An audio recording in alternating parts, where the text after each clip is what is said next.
This is Ism, Season 2, The Age of Anarchism, Chicago and the American Labor Revolt. Ideas meet power. Prologue. You are a fugitive. Chicago, May the 4th, 1886.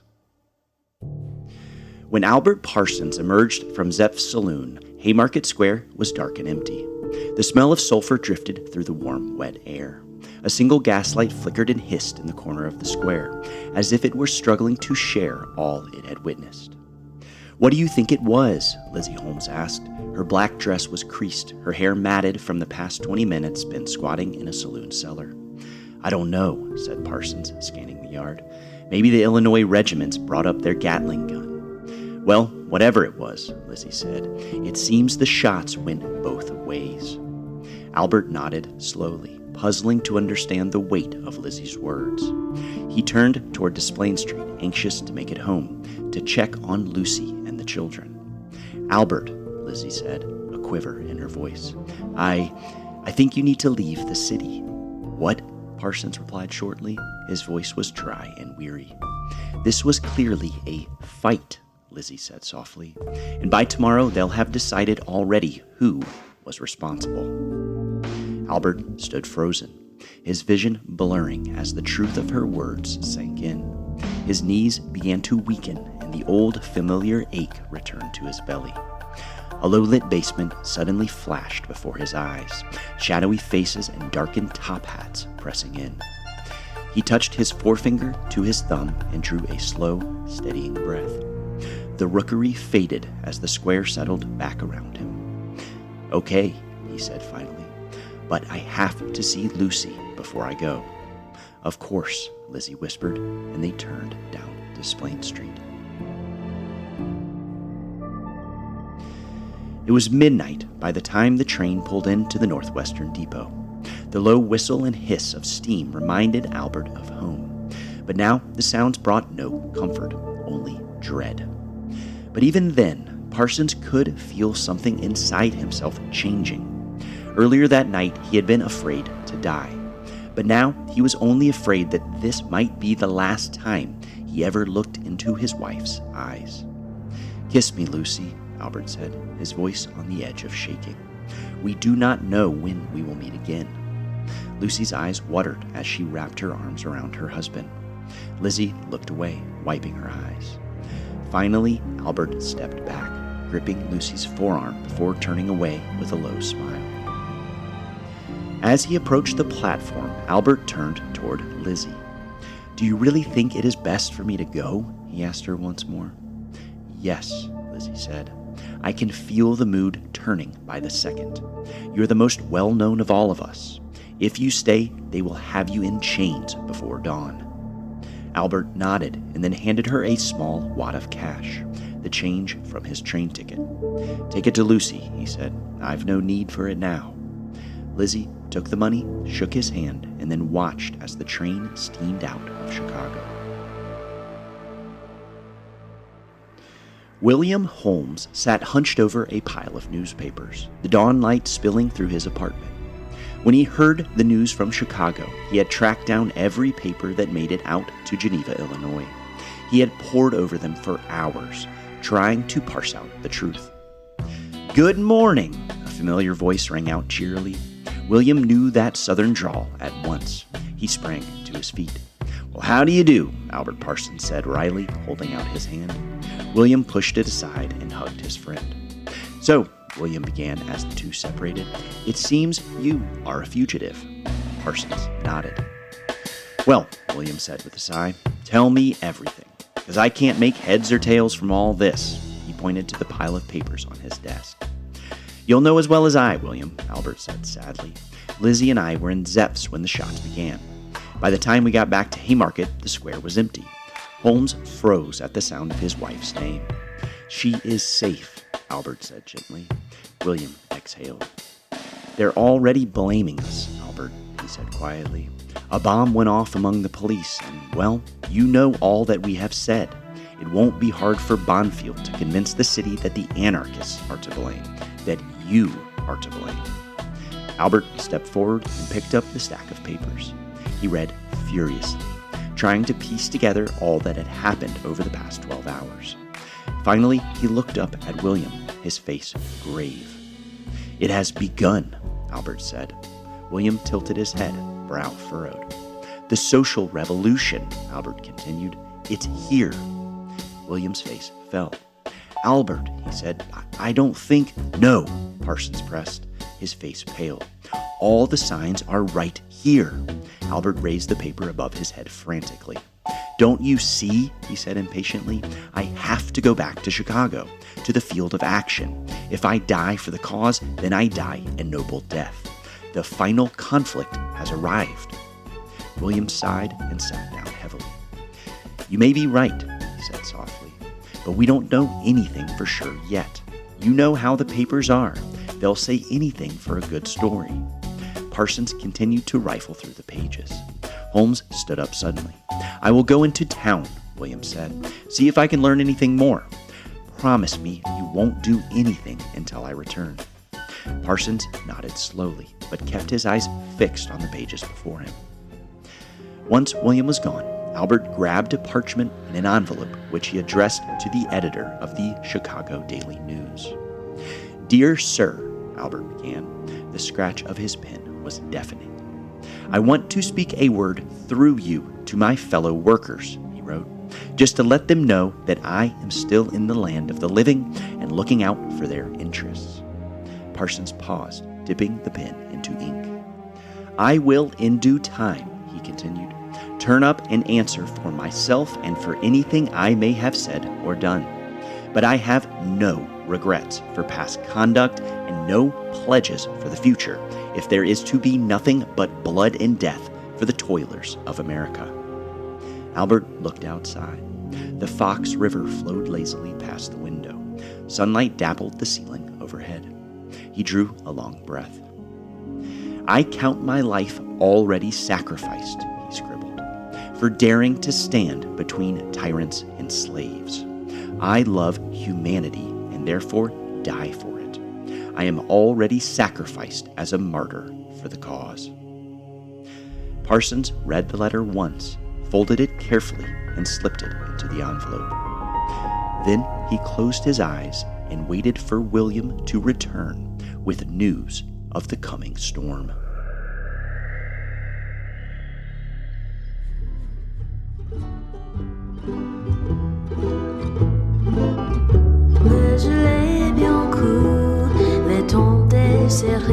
Hi, I'm Matt Payne, and welcome to Ism.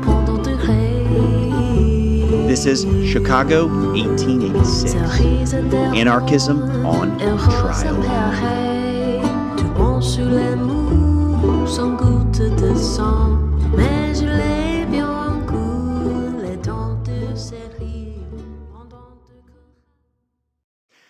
Hello, everyone. So today is our final episode of this Chicago 1886 trilogy as part of our larger season on anarchism and the early American labor movement. And I just wanted to take a quick second to thank all of you who have subscribed and pledged on Substack and Patreon. I try not to break the flow of the show too much, but it's been a while, and I wanted to just say your support really means a lot. For all of you who are new here, welcome aboard. If you're liking the show, I encourage you to check out the Substack or Patreon, where you can find show notes and suggested readings, and where you can just get a glimpse behind the curtain and see how I put together these scenes. Both of those links can be found in the bio. And then if you have any questions or just want to reach out to connect, please feel free to email. It can get lonely back here behind the mic, and I would love to hear from any of you. ismhistorypodcast@gmail.com. Finally, if you do want to support the show, Patreon and Substack are great for that, or even just leaving a quick review, rating, or sharing the show with a friend. It all helps a lot. Anyways, thank you all so much for being here, and let's get back into it. Chapter 1. Building a Conspiracy. When they want a working man for anything excepting work, they want him for conspiracy. Clarence Darrow. Albert Parsons arrived in Geneva, Illinois, the morning of May the 5th, 1886. The night before, he had spoken before a crowd at Haymarket Square, who had gathered to protest the killing of several striking workers by police at the McCormick Reaper Works. According to eyewitness accounts, Parsons had adjourned to Zeph's saloon later that evening when a bomb was thrown in the nearby square by an unknown assailant into a line of police officers. After this explosion, what had been a peaceful demonstration descended into violent chaos. By the end of the night, several workers and several police lay dead, many more wounded. At the encouragement of his comrade, Lizzie Holmes, Albert Parsons left the city that night, beginning his time as a fugitive. He spent several days hiding out with Lizzie's husband, William Holmes. The two families were close friends and all prominent members of Chicago's anarchist movement. While in Geneva, Parsons quickly became convinced that the social revolution he had long awaited and prophesied had finally arrived. William Holmes would later remember, quote, "Like the true revolutionist he was, he longed for the final conflict and was ready to face any danger, to do any deed of daring, in order to strengthen the side of the right. He fully expected soon to fight and die for the cause he loved so dearly." But even though Parsons was eager to throw himself into this final conflict, Holmes managed to persuade him to remain in hiding. Eventually, he would relocate to Waukesha, Wisconsin, where he lived under the assumed name Mr. Jackson. But while Albert Parsons waited for the revolution to arrive, Chicago authorities were already constructing a very different explanation for what had happened at Haymarket. The police would never identify the man who actually threw the bomb. But from the beginning, the investigation focused less on identifying the bomb thrower than on establishing those who had inspired him to act. In the weeks following the bombing, the police initiated a widespread sweep of arrests targeting immigrant workers and radical labor organizers, suspected of having a connection with the supposed bomber. And with shocking speed, the detectives concluded that the bombing was an anarchist conspiracy against the police. This narrative was supported by the mainstream press, which fed readers sensationalized accounts of shadowy anarchist cells ready to blow up City Hall. For years, the city's anarchist leaders had loudly denounced the police, praised revolutionary violence, and warned of an inevitable conflict between labor and capital. So, for many Chicagoans, the police's theory of an anarchist conspiracy seemed almost obvious. And it was within this atmosphere of paranoia and fear that the search for the conspirators began. One economist described this as, quote, the period of police terrorism, as Chicago was essentially put under martial law. Constitutional rights were consistently ignored in the name of law and order.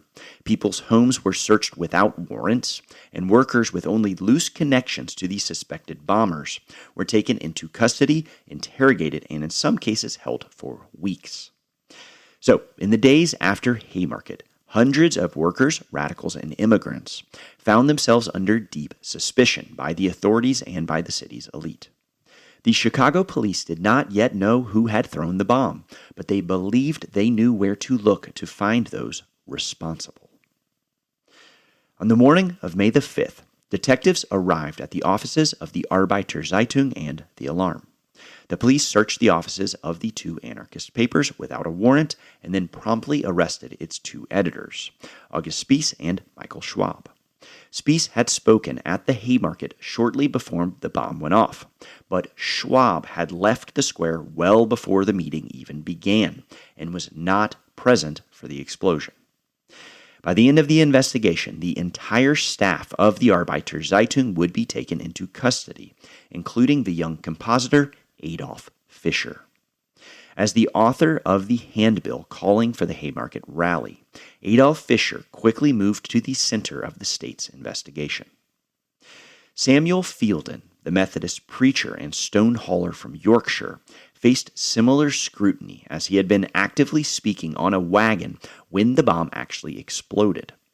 So on May the 6th, the police searched his home, again with no warrant. Nothing incriminating was found, but still, Fielden was taken to the central station where he was interrogated and harassed by officers. He offered no resistance during the process. Spies, Schwab, Fisher, and Fielden all attracted police attention not because they had thrown a bomb, but because they had either helped organize the meeting or had just simply spoken that night. And perhaps even more important for the state's emerging conspiracy case, all of these men had openly advocated revolutionary change at some point in the past. Following these initial arrests, the offices of the Arbeiter Zeitung were shut down, ransacked by police, and searched for evidence of this wider anarchist conspiracy. Among the documents they recovered were the Haymarket Handbill and a copy of August Spies' so-called Revenge Circular. Written in the direct aftermath of the shooting of workers at the McCormick Reaper Works, the Revenge Circular had called on workers to arm themselves in self-defense.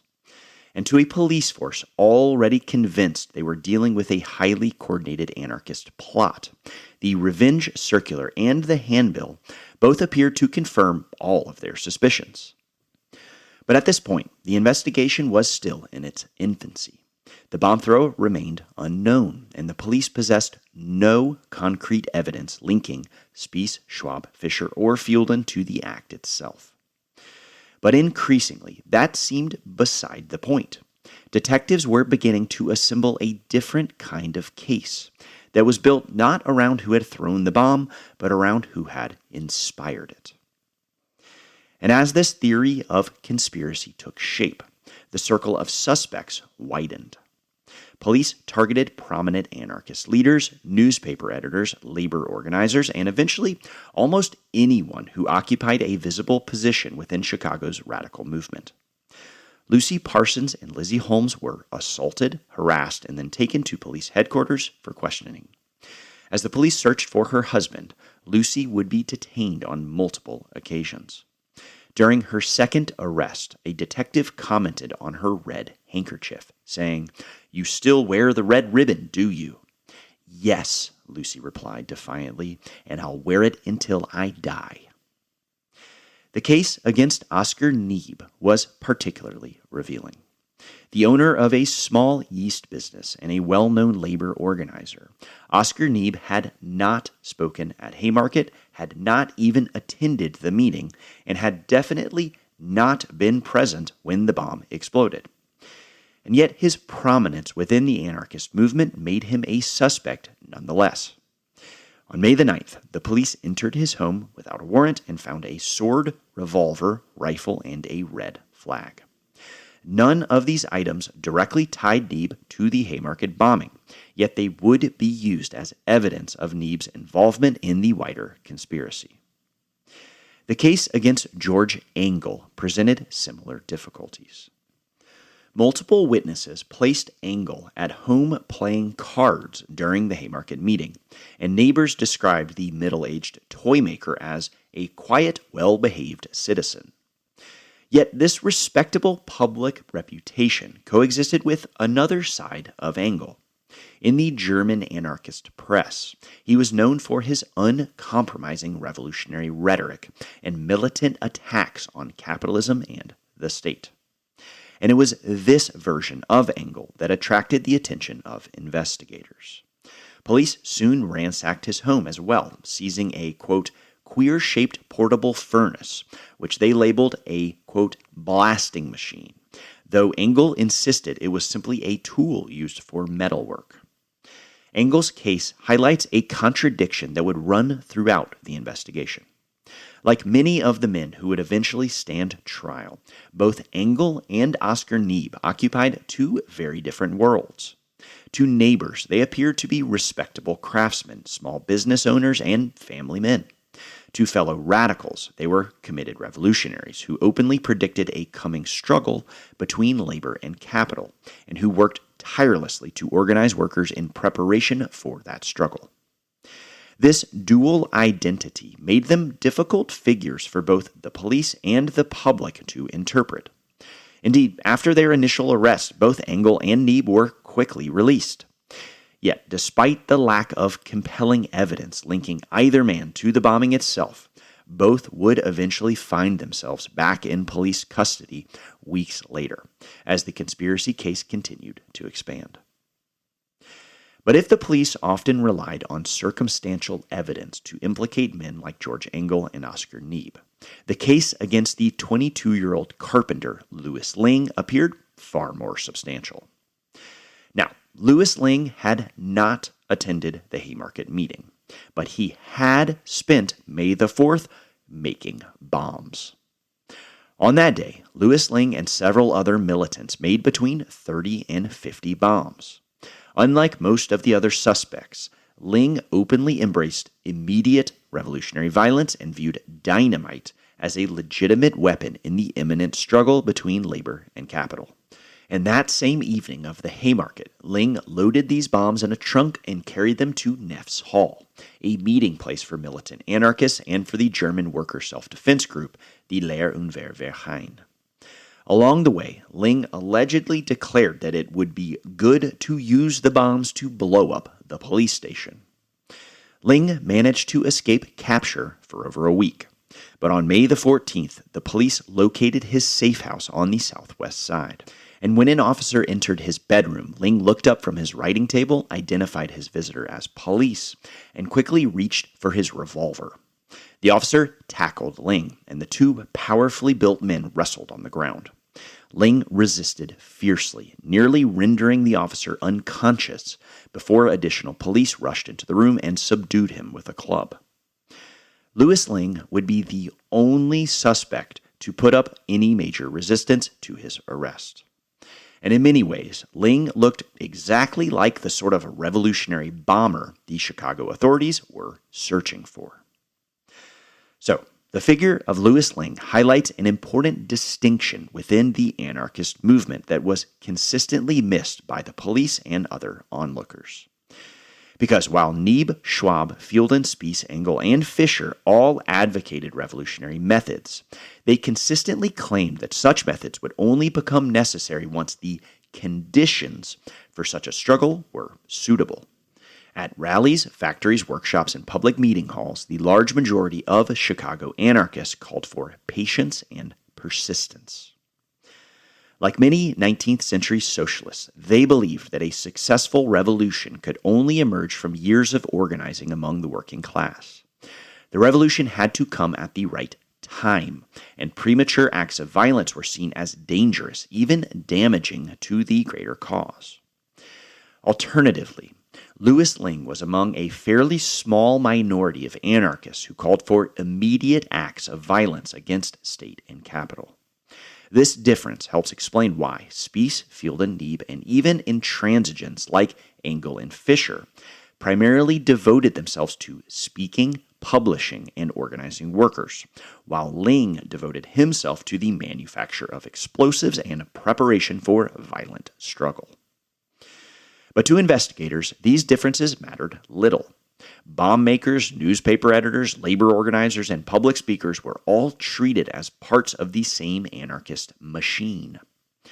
But yet, among the anarchists themselves, these distinctions were quite significant and often the subject of intense factional debate. Now, the central disagreement was not whether capitalism would eventually have to be confronted. They all believed that a final conflict was imminent. Instead, they disagreed on whether the moment for violent confrontation had already arrived.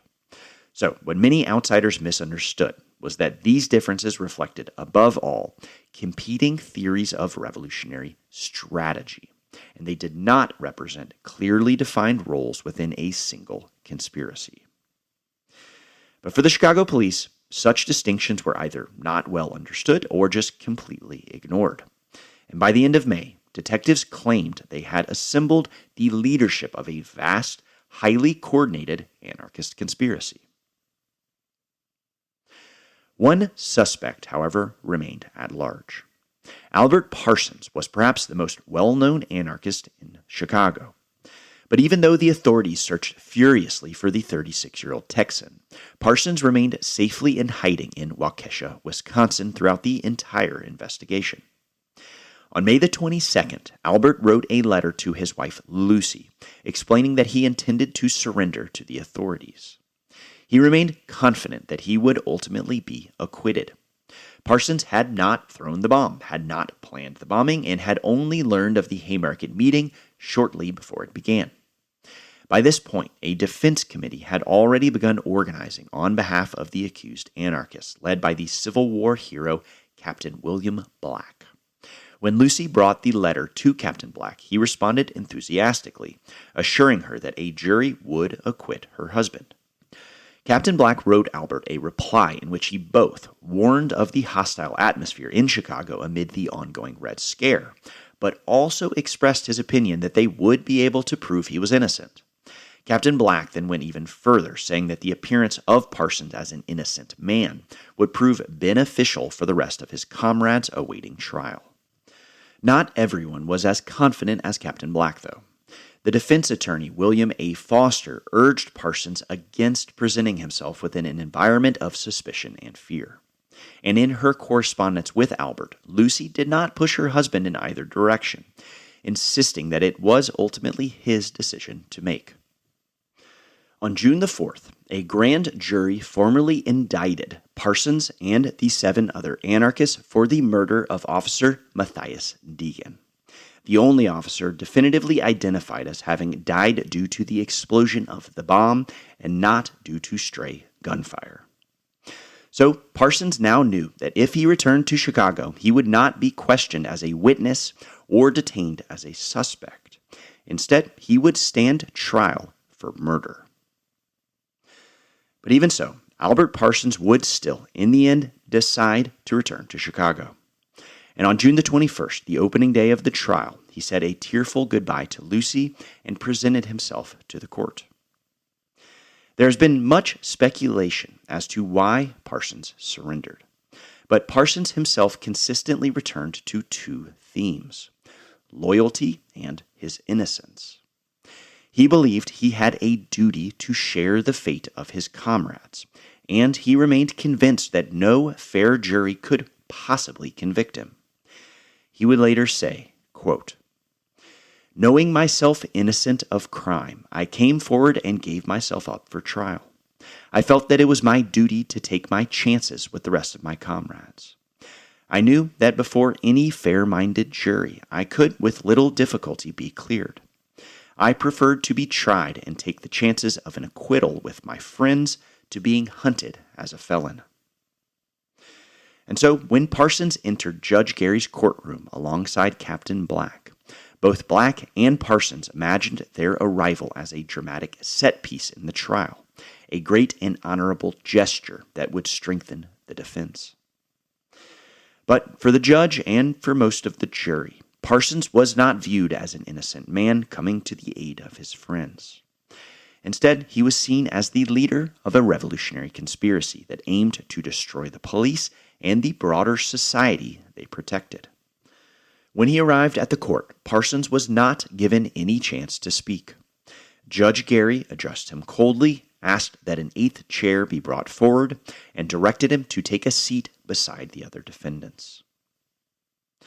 The police had spent weeks searching for the leaders of an anarchist conspiracy. Now 8 men sat before the court. Officially, they were charged with conspiring to commit murder. But the proceedings that followed would revolve around a much larger question. What responsibility do those who preach revolutionary ideas bear for acts of revolutionary violence committed by others? Or, more sharply, can those who advocate revolution be held criminally responsible for violent acts committed by other people who may or may not have been inspired by their words? And as the case unfolded, it would become increasingly clear that it was not only 8 individuals who faced judgment. Anarchism itself was now on trial. Chapter 2. A Theory of Conspiracy. If there are still any citizens interested in protecting human liberty, let them study the conspiracy laws of the United States. They have grown apace in the last 40 years until today no one's liberty is safe. Clarence Darrow, 1932. Interlude: The Prosecution, July the 15th, 1886. The Cook County Courthouse brimmed with expectation. Reporters craned their necks, officers shifted in their pews. In the back, families of the defendants gathered, concern written on their faces. Along the right side of the hall, a jury of 12 looked down at the line of anarchists crammed around a wooden table. From atop the bench, Judge Gary surveyed the room, knocked his gavel twice, and brought the court to order. Conversation came to a winding halt. Then the state's attorney, Julius Grinnell, stepped forward, his collar wrapped tightly around a black tie, a thick mustache below a heavy brow. As he made his way toward the podium, the 8 defendants watched silently. "Gentlemen," Grinnell began, "for the first time in the history of our country, are people on trial for their lives for endeavoring to make anarchy the rule, and in that attempt, for ruthlessly and awfully destroying life. I hope that while the youngest of us lives, this in his memory will be the last and only time in our country when such a trial shall take place.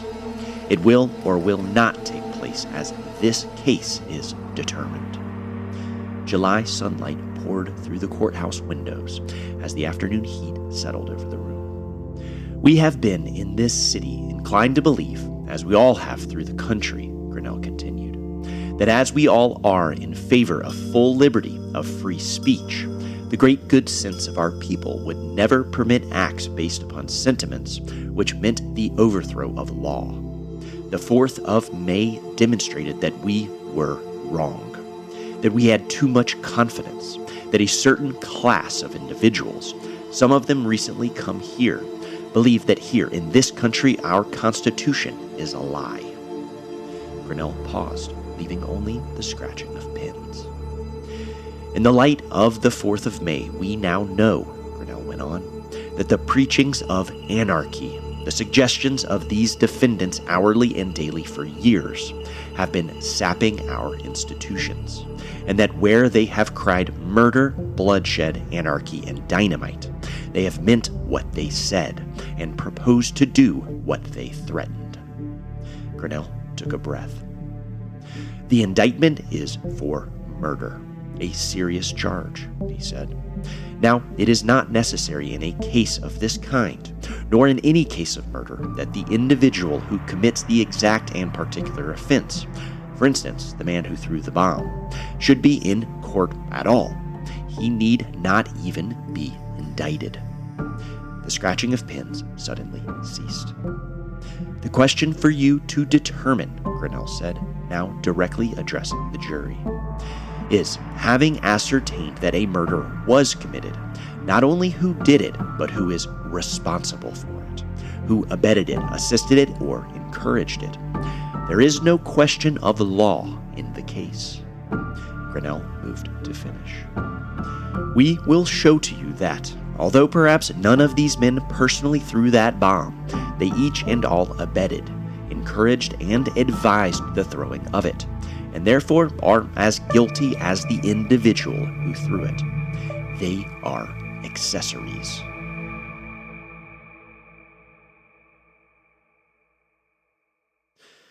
The prosecution's case against the 8 anarchists of Chicago rested upon a simple premise: that a group of people could be convicted for murder because of words they had spoken or written in the past. From the beginning, investigators gathered evidence not to identify the bomb thrower, but to establish that the bombing itself was the product of a wider anarchist conspiracy. In this, Grinnell was asking the jury to think about responsibility in an entirely different way. The central question, he argued, was not who had thrown the bomb, it was who had encouraged it. Or as Grinnell himself put it, quote, "The question is not only who did it, but who is responsible for it." The state's prosecutors would never identify the man who actually threw the bomb. Without knowing who committed the act, they could not establish a direct chain of causation between the defendants and the actual murder. Instead, Grinnell sought to prove that the bombing itself was the product of an environment that encouraged revolutionary violence. Because if he could not convict the individual who actually committed the crime, he would have to implicate the entire movement that had allegedly inspired it. To make this case, prosecutors quoted extensively from newspaper articles, speeches, and eyewitness testimony. But the defendants themselves rarely denied having spoken about revolution, dynamite, or armed resistance. So the real question was what those words meant.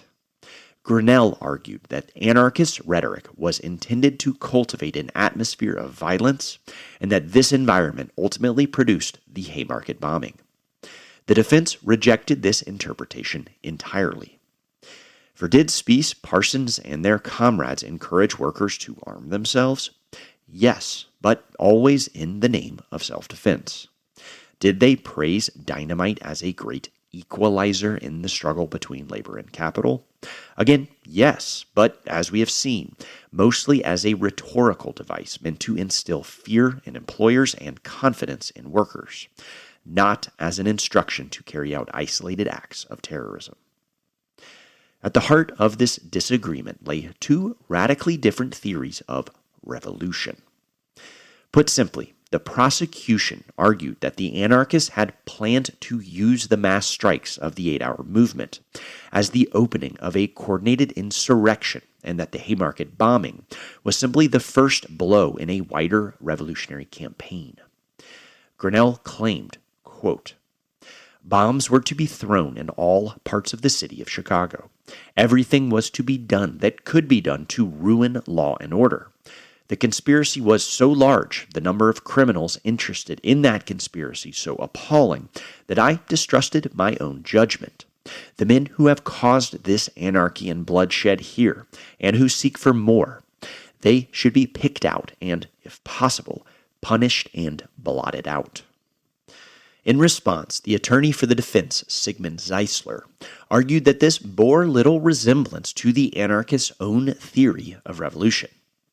Grinnell and the prosecution imagined revolution as a conspiracy directed by a handful of leaders.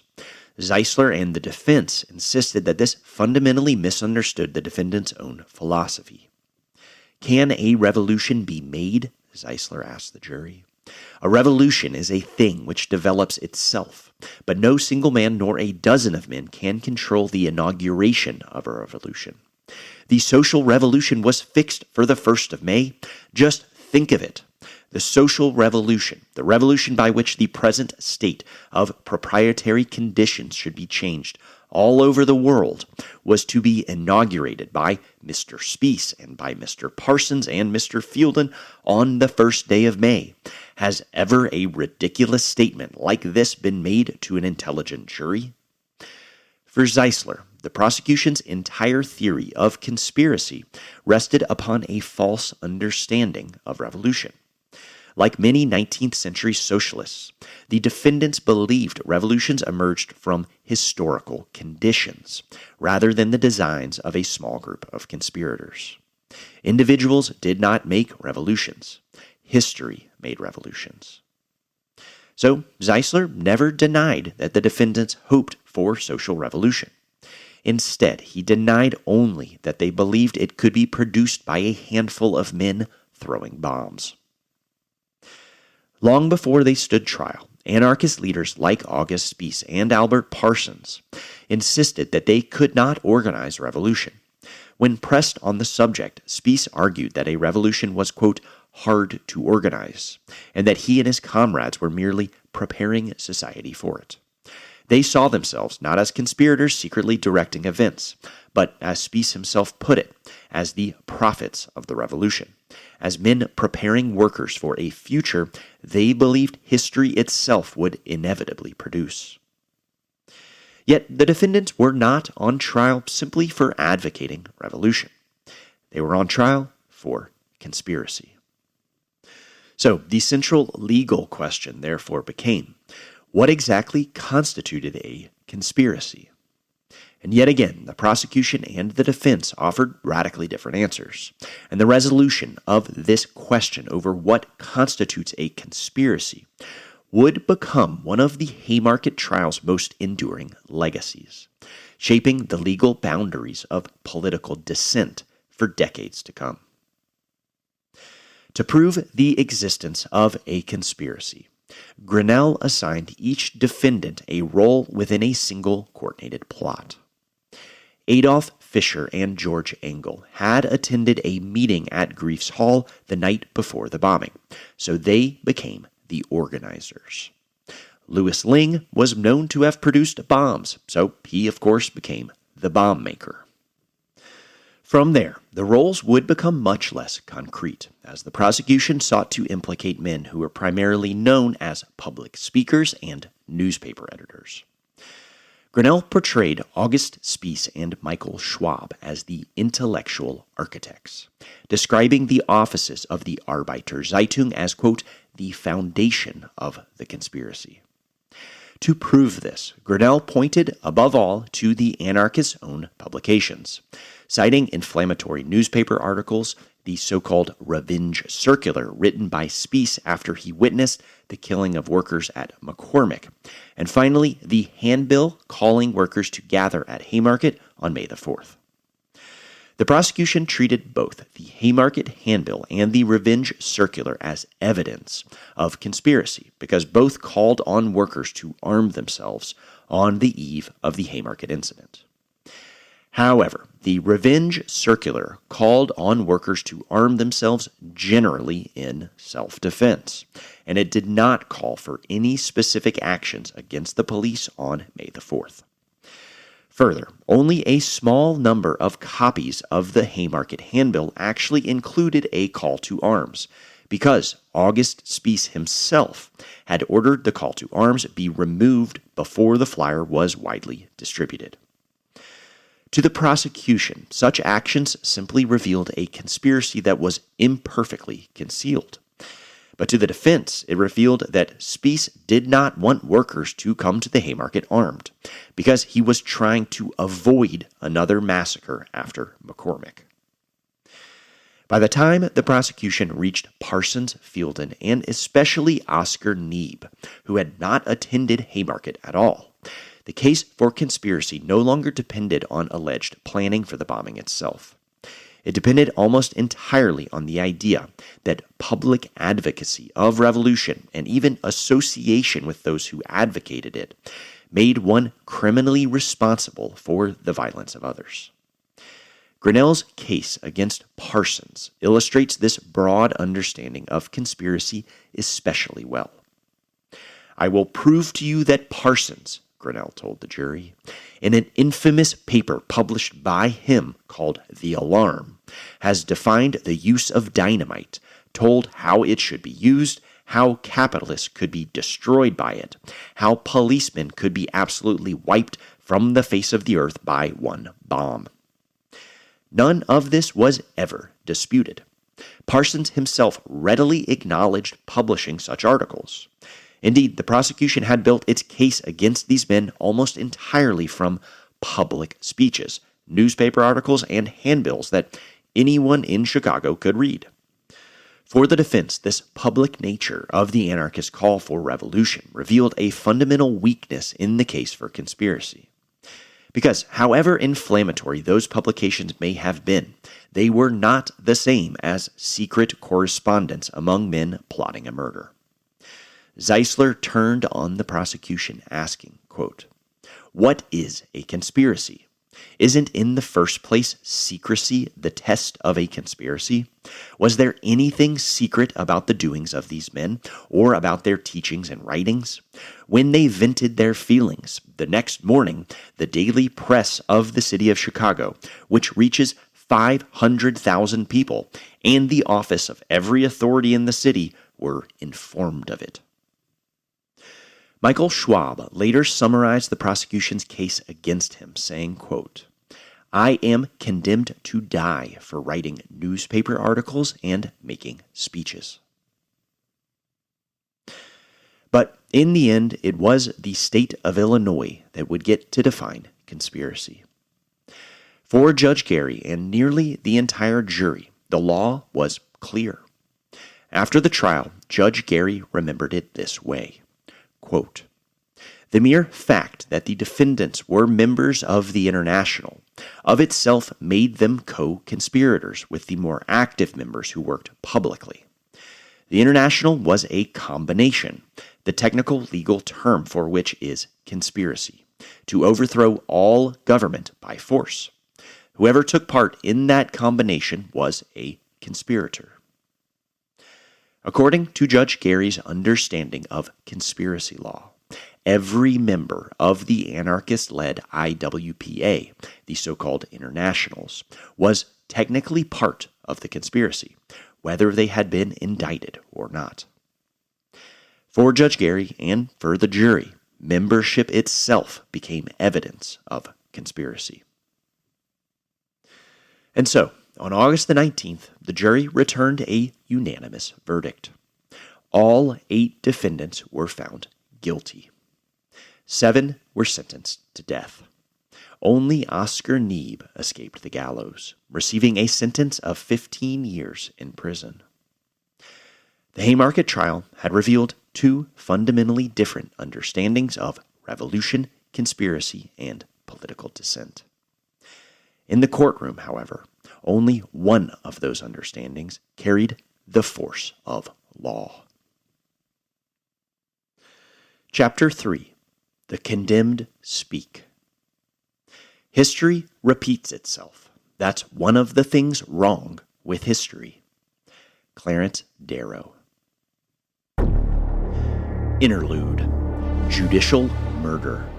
October the 7th, 1886.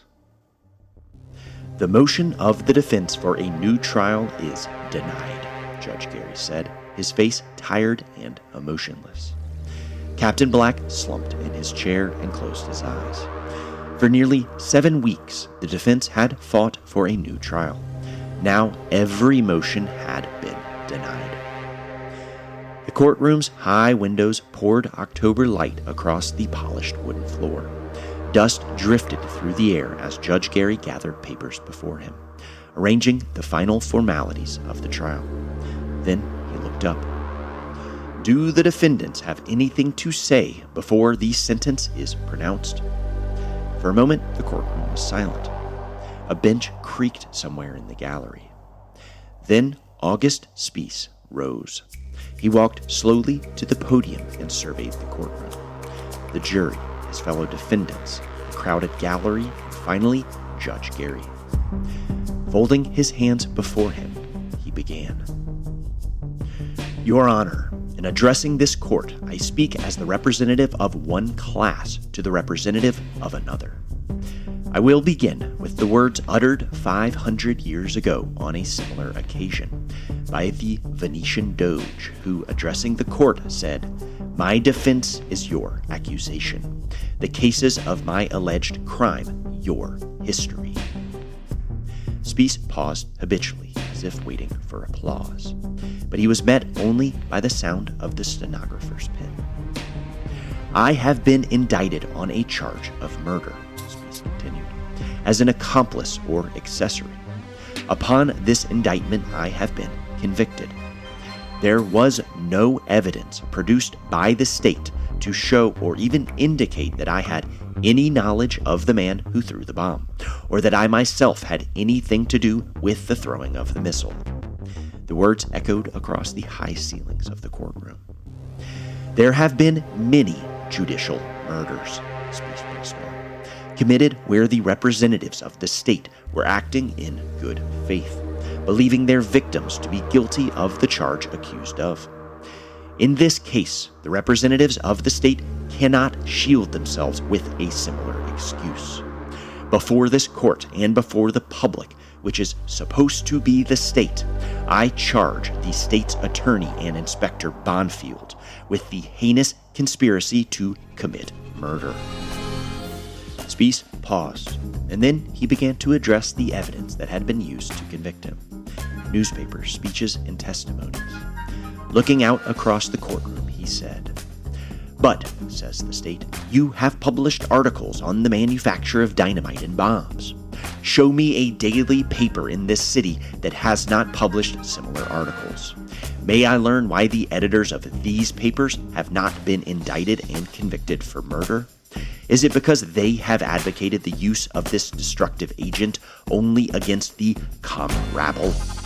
My efforts in behalf of the disinherited and disenfranchised millions, Spies continued. My agitation in this direction, the popularization of economic teachings, in short, the education of the wage workers, is declared a conspiracy against society.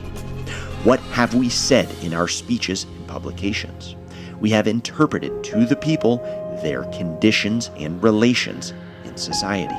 We have brought to their knowledge that the system of wages is the root of the present social iniquities. Finally, Spies confronted the question that had haunted the trial from the beginning. Grinnell has intimated to us that anarchism was on trial. The theory of anarchism belongs to the realm of speculative philosophy. There was not a syllable about anarchism at the Haymarket meeting. At that meeting, the very popular theme of reducing the hours of toil was discussed. But anarchism is on trial, foams Mr. Grinnell. If that is the case, Your Honor, very well.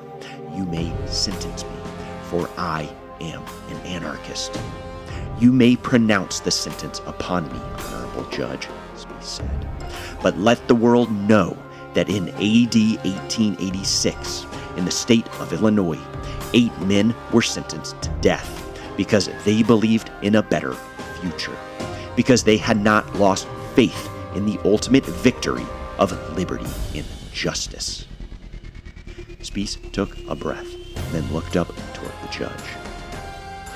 But if you think that by hanging us you can stamp out the labor movement, the movement from which the downtrodden millions, the millions who toil and live in want and misery, the wage slaves, expect salvation, if this is your opinion, then hang us.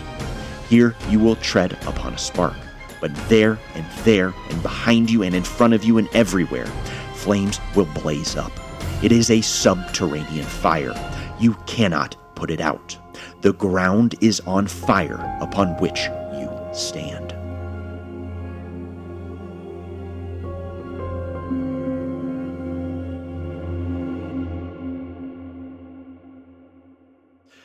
On August 20th, 2 months after the trial had begun, all 8 defendants were found guilty of conspiring to commit murder. In the month that followed, the defense, led by Captain Black and Sigmund Zeisler, worked furiously to appeal the conviction and to secure a new trial. While they worked, the mood in Chicago gradually began to shift. The day after the verdict, a large group of working people gathered in Chicago's West Side to protest. The crowd was a mosaic of the city's working class, skilled and unskilled, native and foreign-born, reformers and radicals. The purpose of the meeting was to form a new united labor party, as many had during the tumultuous months of 1886 lost faith in the ability of either the Democrats or Republicans to represent their interests. To open the meeting, Mrs. Hortensia Black, wife of the lead counsel for the defense, was given a standing ovation, revealing how the trial was quickly becoming a symbol of working-class solidarity and resistance. Immediately following the bombing, the first Red Scare had swept through Chicago. Radical and moderate labor leaders alike found themselves under attack from a hostile press, and in many cases under police surveillance or harassment. Within this climate of fear, many union leaders remained silent or publicly distanced themselves from the anarchists on trial. But after the guilty verdicts, the mood began to change. On August the 28th, the labor newspaper Chicago Express declared that Inspector Bonfield was the real author of the Haymarket slaughter. Then, on Labor Day, union leaders from across the city denounced the trial as unjust and accused Chicago's newspapers of fueling panic and hysteria.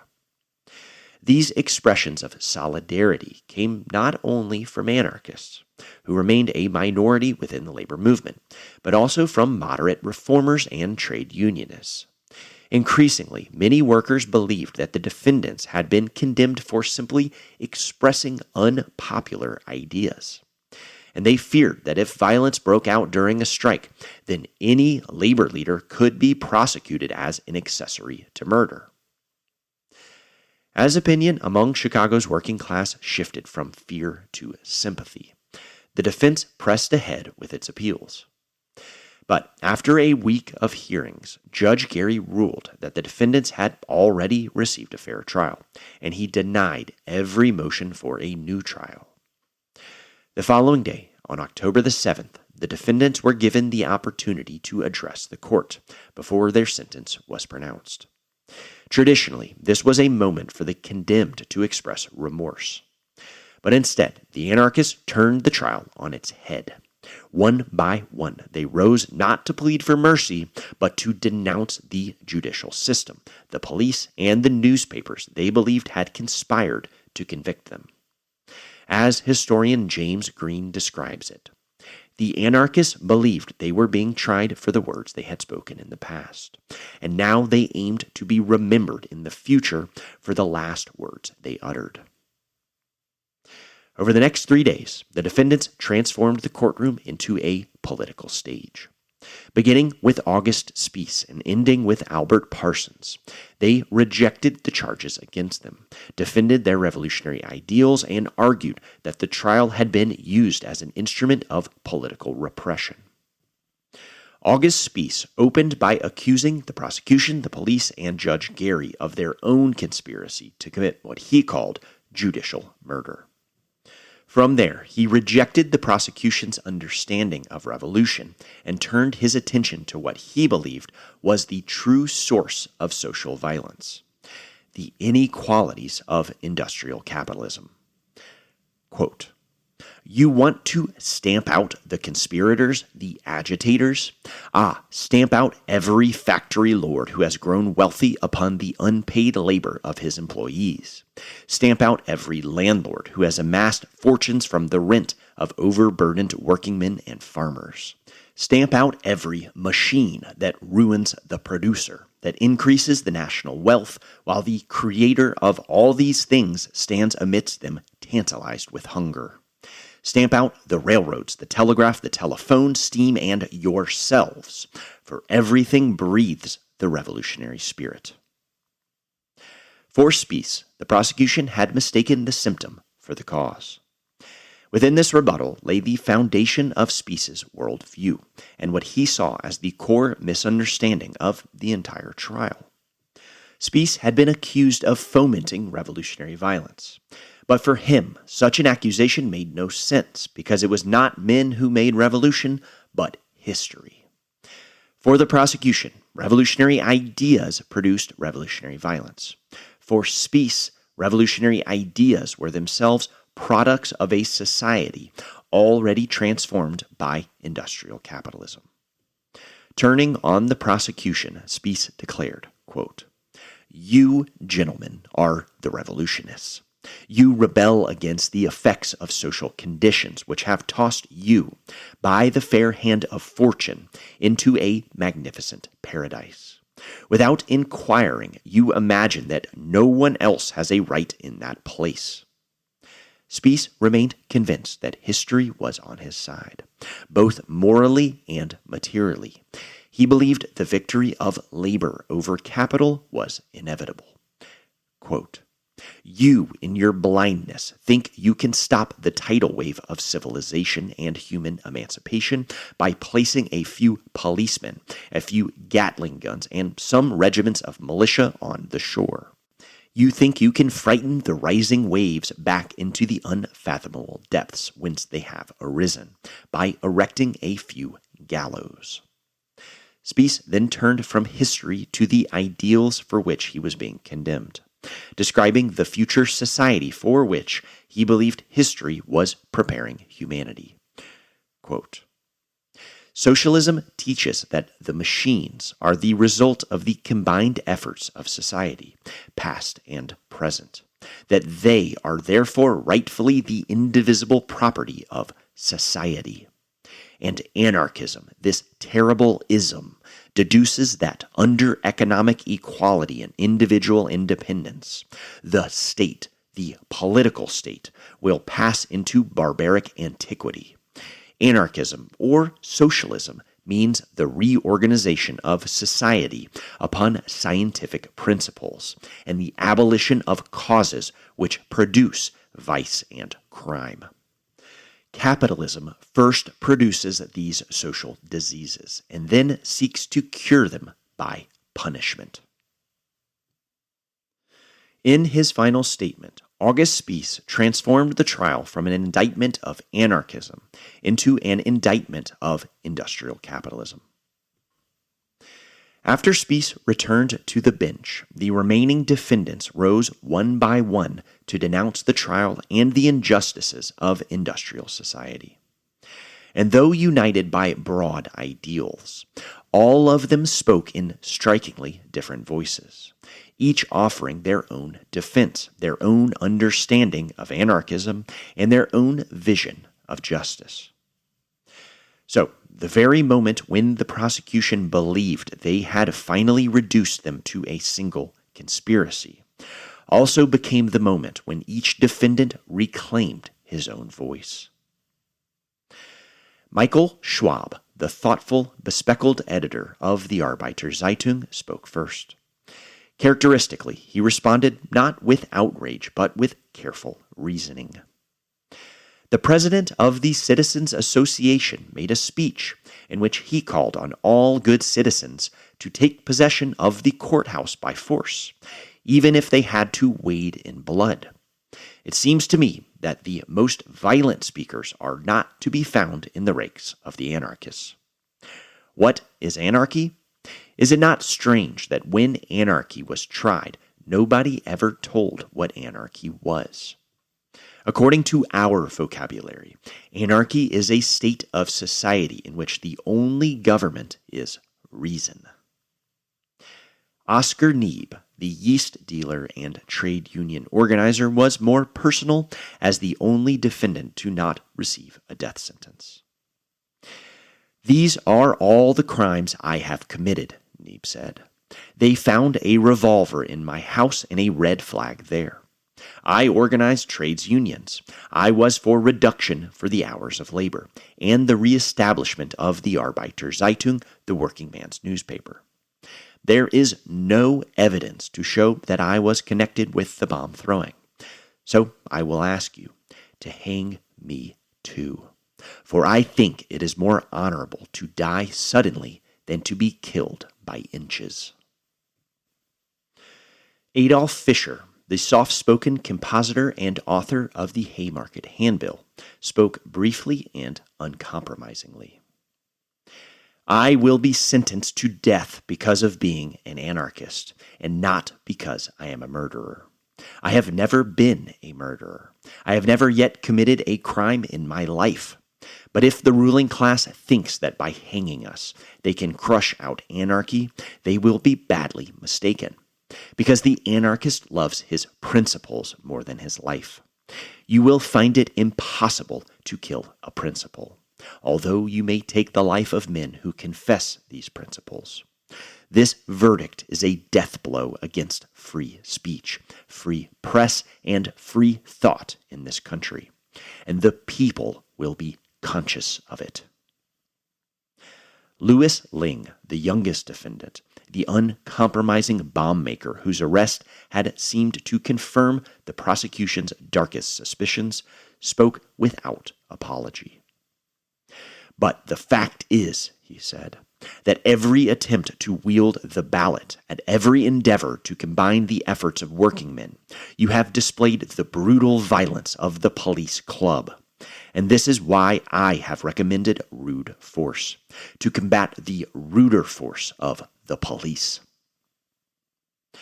George Engel, the oldest of the defendants at the age of 50 and a German toy maker by trade, returned again and again to the question of class justice.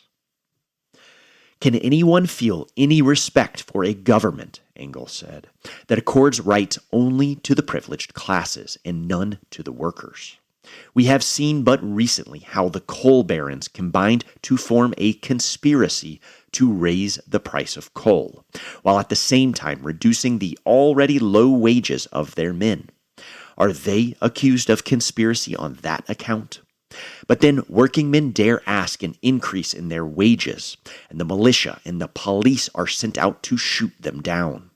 I hate and combat not the individual capitalist, but the system that gives him those privileges. My greatest wish is that working men may recognize who are their friends and who are their enemies. Samuel Fielden, the former Methodist lay preacher, spoke in the quiet cadence of a sermon. I have loved my fellow men, Fielden said, as I have loved myself. I have hated trickery, dishonesty, and injustice. I trust the time will come when there will be a better understanding, more intelligence, and above the mountains of iniquity, wrong, and corruption. I hope the sun of righteousness and truth and justice will come to bathe in its balmy light an emancipated world. The last to speak was Albert Parsons. He had spoken before freedmen in Reconstruction, Texas, before radicals in Chicago's Turner Halls, and before thousands of workers gathered along the lakefront. But on October the 8th, Parsons spoke in front of reporters, attorneys, and hundreds of spectators, who all crowded into the Cook County Courthouse. Known for his spotless appearance, Parsons wore a black suit with a necktie that hung loose beside a red flower pinned to his coat. He carried a large stack of papers with him to the podium, and then began by asking Judge Gary to reconsider his verdict now that the heat of passion that had defined the trial had passed.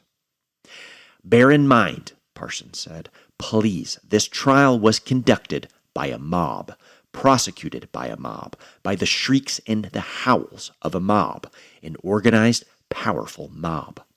But that trial is now over. You sit here judicially, calmly, quietly, and it is now for you to look at this thing from the standpoint of reason and common sense. Parsons spoke throughout the afternoon and into the evening, quoting from memory, consulting newspapers and court records, moving effortlessly between philosophy, history, economics, science, and constitutional law.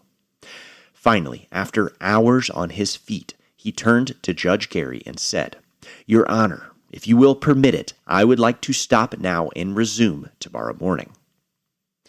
When court reconvened the following morning, Parsons resumed where he had left off, tracing the history of the labor movement, the violence workers had endured over the previous decade, and the structures that reproduced that violence. I do not abuse the policeman, Parsons said. Why, the policeman is a working man the same as I am. These policemen are such because they make their bread, they pay their rent, they get their food and clothes in their wages. Whatever his superior hands him to do, he must do. He must do. He must obey. He must do it or he will lose his job. I do not blame the police. It is not the individuals that I blame at all. It is against the system that produces these things that we contend. We object to that. Throughout his address, Parsons repeatedly challenged the categories the prosecution had used to divide society.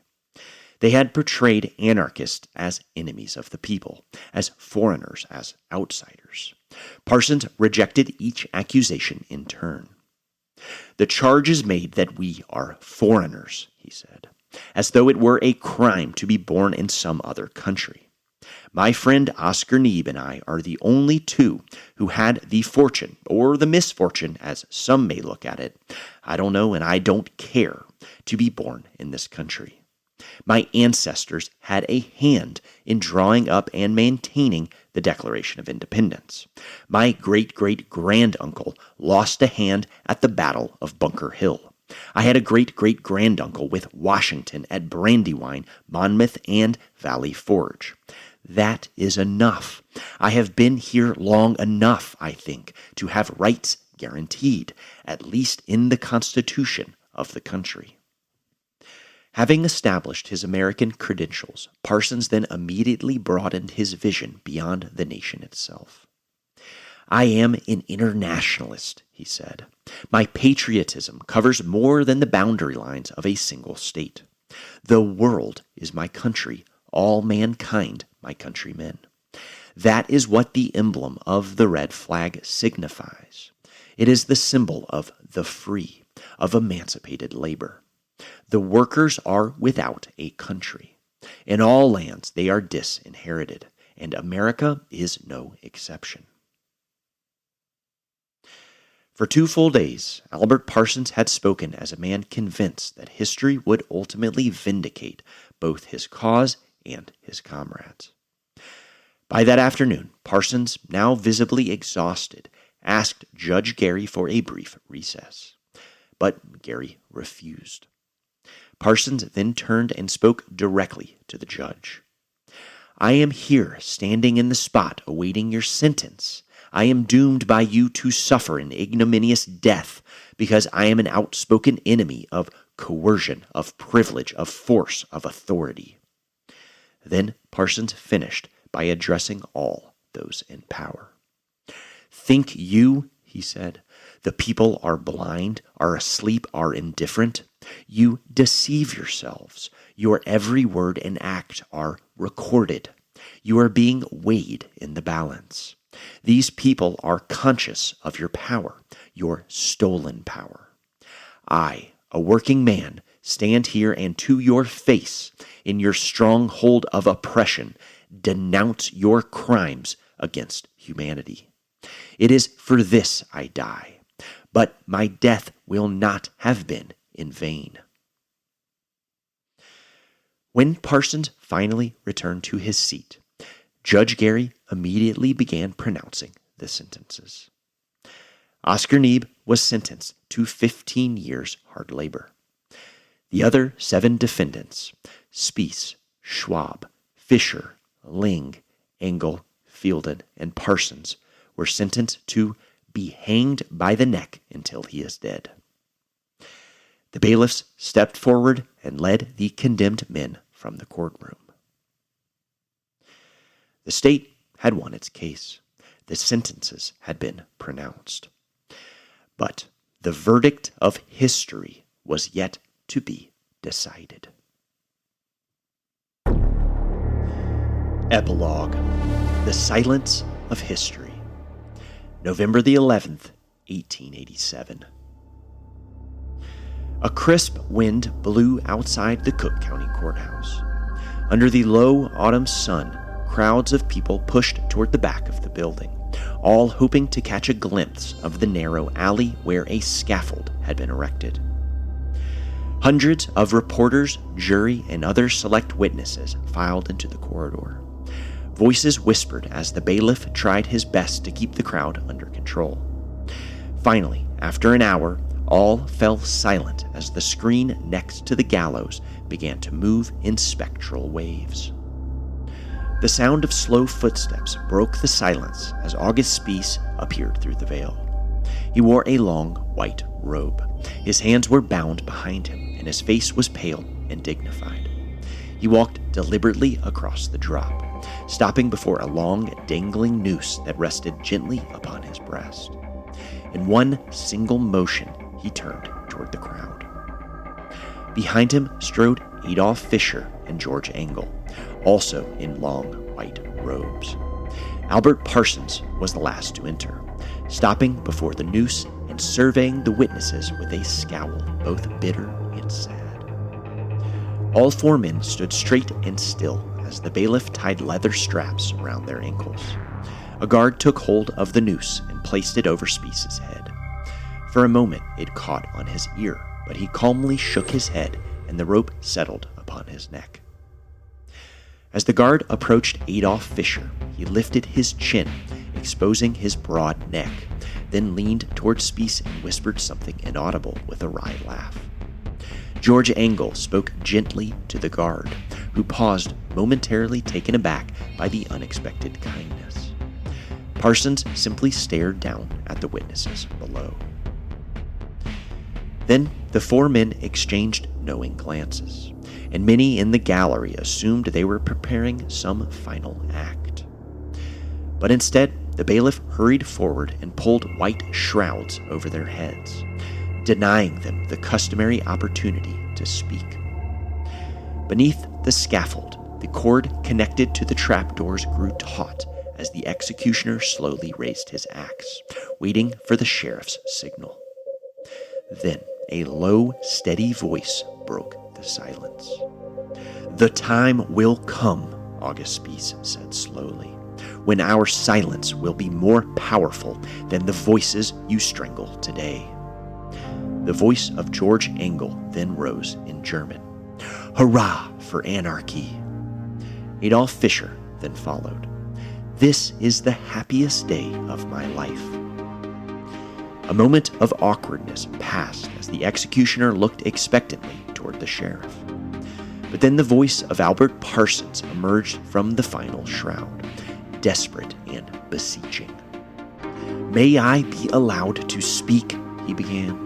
"O men of America, may I be allowed the privilege of speech even at the last moment? Hearken to the voice of the people." But just then, the executioner dropped his axe. The trapdoors flew open and a dull thud echoed through the corridor. A gasp escaped from the gallery. Then only the sound of bodies struggling against the rope remained. After several grueling minutes, the feet of Engel and Parsons fell still.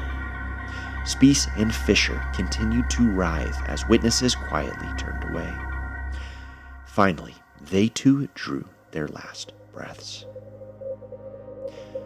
For a long moment, no one moved.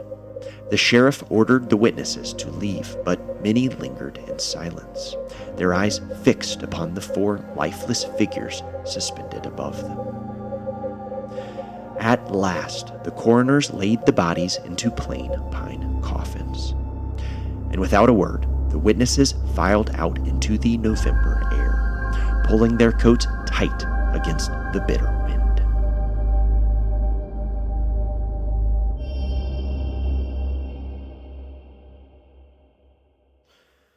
When the state of Illinois hanged August Spies, Albert Parsons, George Engel, and Adolf Fischer, they ended the lives of four men who not only called themselves anarchists, but also represented some of the most effective labor organizers in Chicago.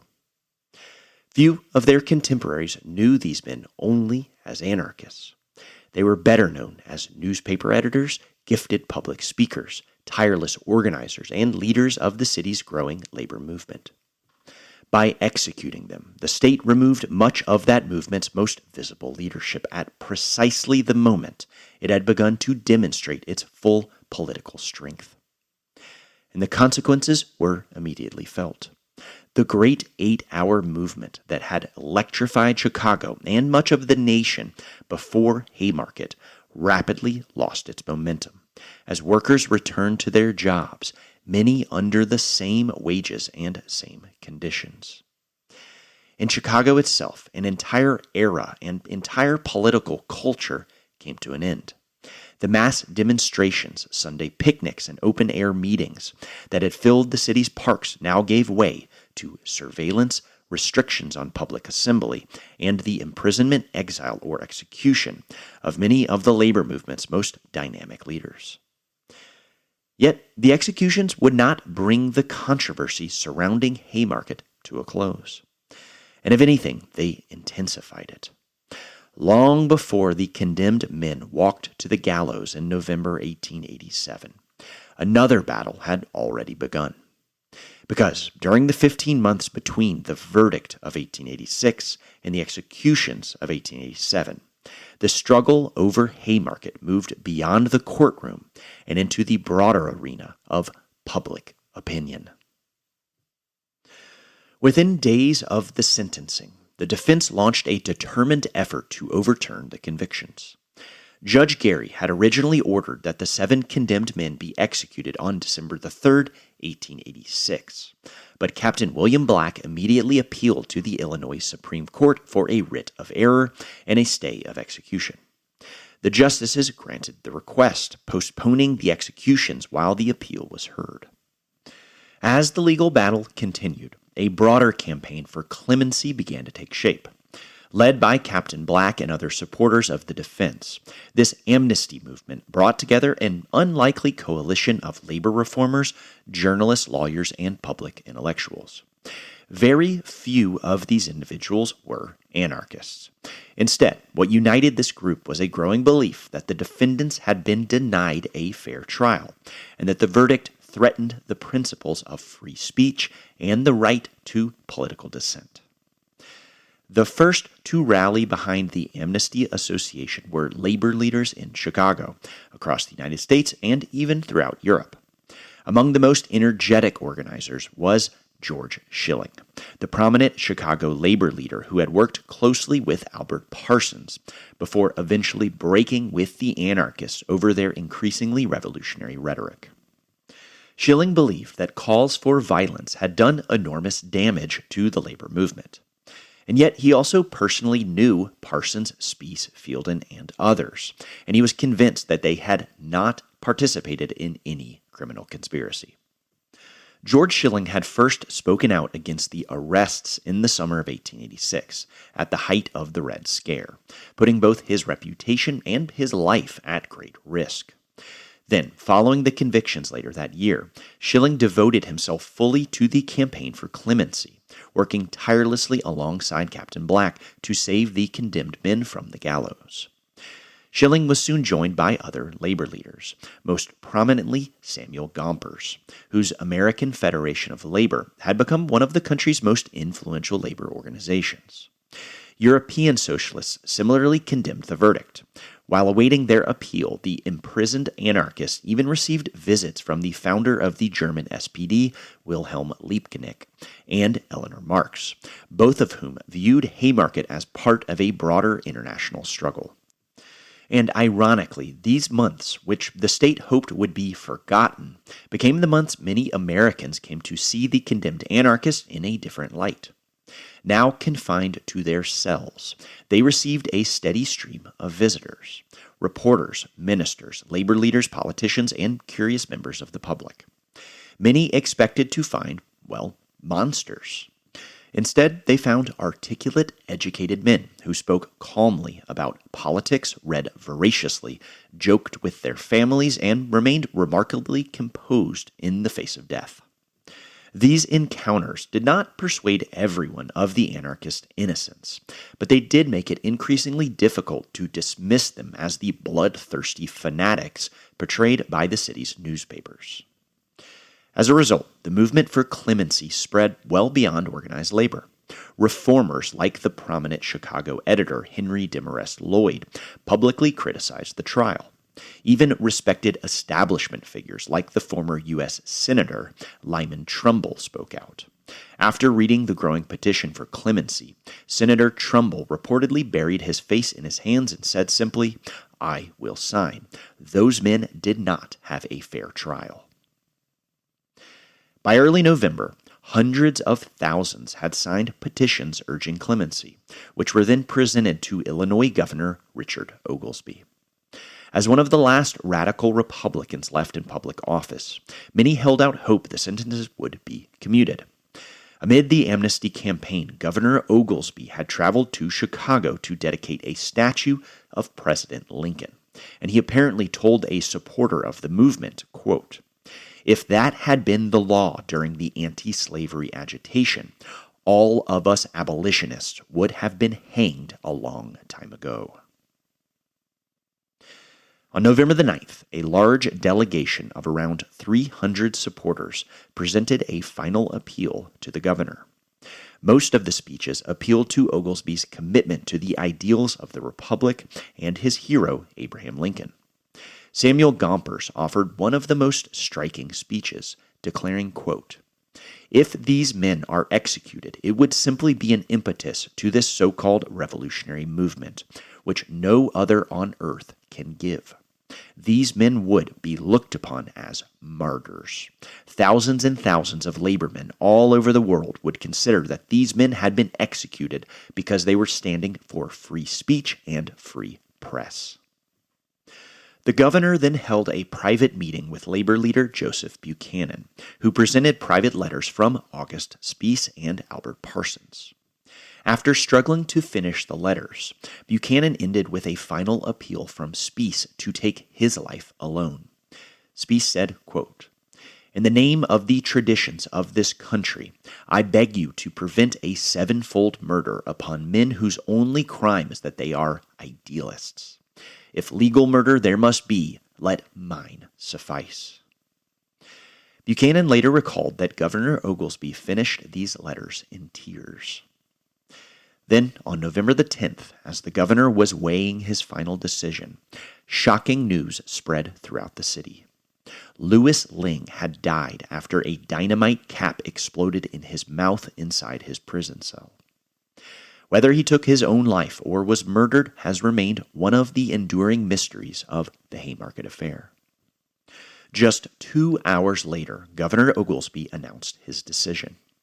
He commuted the sentences of Samuel Fielden and Michael Schwab to life imprisonment because they had written formal appeals. Parsons, Spies, Engel, and Fisher received no reprieve. Having refused to renounce their beliefs or plead for mercy, they walked to the gallows 2 days later.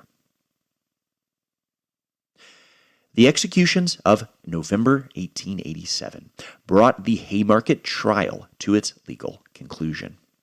They did not, however, settle the questions it had raised.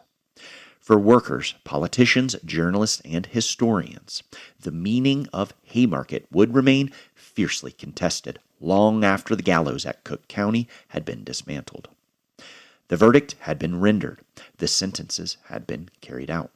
But the struggle over what Haymarket meant, what it revealed about dissent, revolution, and the power of the state, was only just beginning. And so, in our next episode, we will continue to explore this legacy of Haymarket as we turn to one of the central questions at the heart of the anarchist tradition. What is state power? The claim on legitimate force.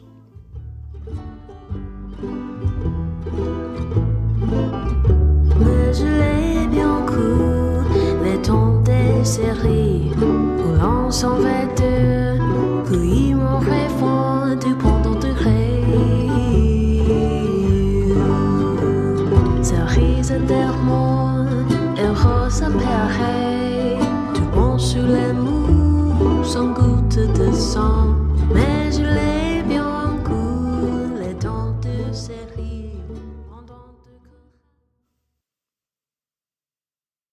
Ism is written and produced by me, Matt Payne. The original musical score is composed by Ian Payne. Our theme song is performed by Aloe Vera on vocals and banjo, with accompaniment from Ian and myself. If you're curious how I build these narrative scenes, where I source the quotes, what lines are verbatim, altered, or composed to capture the essence of a moment, you'll find full transcripts, suggested readings, show notes, and behind-the-scenes looks at my process on the Ism Substack. If you would like to support on Patreon, you can find me at patreon.com/ismhistorypodcast. Both links are in the episode description. To learn more about Ian's work, you'll also find his website there. And if you'd like to reach out, you can email me at ismhistorypodcast@gmail.com. Thanks so much for listening, and I will see you next time.